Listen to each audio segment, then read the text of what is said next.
In the hallowed halls of the United Nations, where towering marble columns rose like silent witnesses to decades of negotiation, conflict, and compromise, the world had gathered once again. Delegates from every continent filled the Grand Assembly Hall, their faces etched with urgency, tension, and the weight of the moment. Flags from nearly 200 nations lined the room, shifting subtly as the air circulators hummed overhead, each banner standing as a reminder of the immense diversity of cultures, histories, and futures represented within those walls. But on this particular morning, the atmosphere felt different. It felt heavier, as though the planet itself had exhaled a long, troubled sigh, begging the people within this room to finally listen. The summit had been called to confront a crisis no nation could outrun: climate change.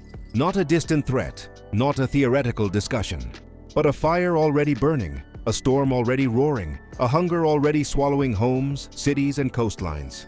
Scientists, activists, and leaders lined the lobby hours before the session began, their discussions filled with somber intensity. They spoke of rising sea levels that had begun swallowing coastlines, not in centuries, but within a single generation. They spoke of farmers losing entire harvest seasons to heat waves, droughts, floods, and unpredictable rainfall. They described children in remote villages walking miles for clean water, elderly citizens suffering through record-breaking temperatures, and marginalized communities paying the highest price for emissions they never created. The stakes had never been clearer. And yet, amidst all the noise, data charts, policy debates, diplomatic posturing, something was missing. A voice that could cut through, a story that could be felt. What no one knew, not yet, was that this voice would come from a man many had overlooked. A Filipino diplomat named Rafael Santiago, a man who would walk into the United Nations and deliver a speech the world never expected, one that would silence the entire chamber and change the course of the climate conversation forever. Rafael Santiago had dedicated most of his life to public service. To many, he was simply another diplomat, another face in the sea of foreign representatives who came and went through the UN's revolving doors. But to those who truly knew him, Rafael was something far more profound. He was a storyteller. Not a storyteller in the grand, dramatic sense, but someone who could take raw truth, harsh, unfiltered, and shape it into a message people could understand, feel, and carry with them. He could take statistics and transform them into human experiences. He could take tragedy and illuminate it with dignity. He could speak of hope without pretending the world wasn't hurting. And perhaps that was why fate had prepared him for this moment. He came from a nation of more than 7,000 islands, a country where the ocean was both friend and foe, a source of life and a harbinger of destruction. The Philippines was among the most vulnerable nations on Earth when it came to climate change. For Filipinos, the crisis wasn't a scientific projection. It wasn't a graph or a timeline. It was a memory, a wound, a reality woven into their everyday lives. Rafael had witnessed families lose homes to storm surges, fishermen return to shore with empty nets, and entire communities cling to each other after another typhoon tore through their lives. He had spent nights in disaster relief centers, comforting survivors, documenting stories, listening to mothers speak of children lost to floods, listening to fathers explain how they kept rebuilding the same home that kept getting carried away. These were not just statistics to him. These were his people. This was his world. So when he was selected to speak on behalf of the Philippines, he didn't see it as an honor. He saw it as a responsibility, a call he had no right to decline. But the world did not know this. The world did not expect anything extraordinary. To many of the more influential nations, the Philippines was just another small country expressing familiar grievances about climate change. But what they did not know was that Rafael Santiago was about to deliver a message not just for the Philippines, but for every nation staring down the same future. As Rafael prepared to enter the chamber, a buzz of conversation rippled through the hall. Representatives from powerful nations argued over economic forecasts. Some whispered about the political consequences of signing ambitious climate agreements. Others scrolled through documents, checking last-minute figures. The tension was palpable, like static before a lightning strike. Delegations dominated by wealthy, industrialized countries carried themselves with confidence, some even with reluctance, overwhelmed by the long list of sacrifices climate action would require of them. And then there were delegates from nations like Rafael's, countries fighting for survival rather than convenience. For years, these smaller voices had struggled to be heard. Their pleas often drowned under layers of bureaucracy, drowned under debates about budgets, drowned under the belief that their stories mattered less than the agendas of global powers.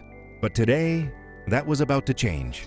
Rafael walked toward the podium with steady, careful steps. To the untrained eye, he looked calm. But under the surface, a storm of emotions churned. Memories of disasters, echoes of cries, and the relentless images of homes ripped apart by winds that showed no mercy. He took a slow breath, placed his notes down, and looked up. The chamber quieted. A sea of faces stared back at him. Leaders, ambassadors, scientists, journalists, people with influence, people with power, people with the ability to change the fate of the world. If only they found a reason to care beyond their borders. He wasn't here to impress them. He wasn't here to shout at them. He was here to speak for those whose voices were too small, too distant, too forgotten. And so, he began. "Ladies and gentlemen, esteemed colleagues," Raphael said, his voice steady, though carrying the weight of millions. "I stand before you not merely as a representative of the Philippines, but as a herald of our shared humanity, bound not by borders, but by our responsibility to life itself." The words hung in the air like a solemn prayer. A few delegates glanced up from their laptops. Others straightened in their seats. Something in his tone, the clarity, the sincerity, forced even the most distracted attendees to pay attention. He continued, "I am here today to share a story of resilience, of love, and of a fight worth enduring." The room began to shift, the atmosphere tightening like a lens focusing. "In the Philippines," he said softly, "we live in a land kissed by the ocean, blessed with bountiful resources, but also beset by typhoons and storms that have become ever more ferocious due to climate change." He paused, allowing the weight of the words to settle. Then he began recounting Typhoon Haiyan, one of the most devastating storms in recorded history. He spoke of winds strong enough to tear roofs from homes, waves tall enough to swallow entire towns. He painted images of families huddled together as their world collapsed around them. He described the mothers searching through debris for their children, fathers clinging to hope even when hope seemed impossible. He did not dramatize, he did not exaggerate. He told the truth, unfiltered, unembellished, raw. And it struck the chamber like a tidal wave. He spoke of rescue volunteers forming human chains to pull strangers from floodwaters. He spoke of fishermen repairing their boats with shattered wood, determined to rebuild their lives. He spoke of communities sharing whatever little food and water they had, even when they themselves were starving. "They did not give up," Raphael said. "They did not turn on each other. They banded together. That is the spirit of my people."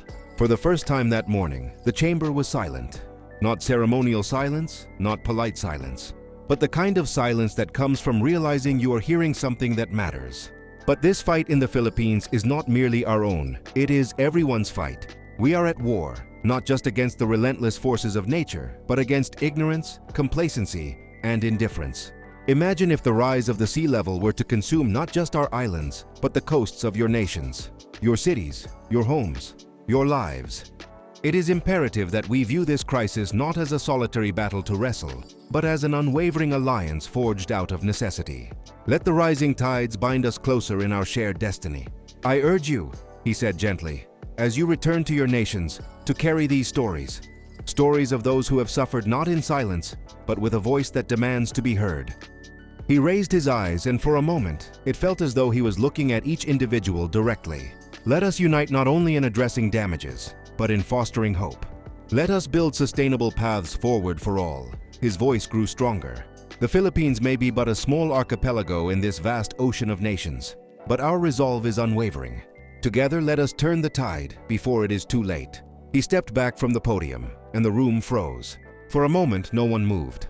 No one breathed. No one spoke. It was as though the entire chamber was suspended in time, caught between the weight of the past and the possibility of a new future. Then slowly, quietly, one pair of hands began to clap.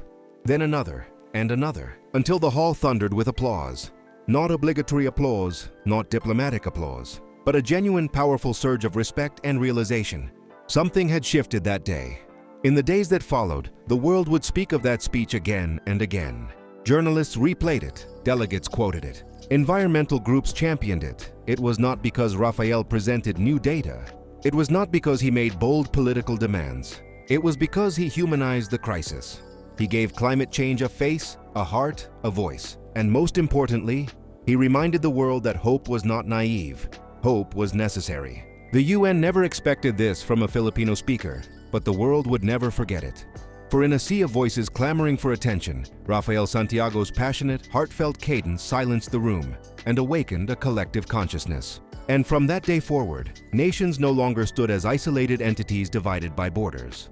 They stood as partners, as allies, as guardians of the only home humanity has ever known, the Earth.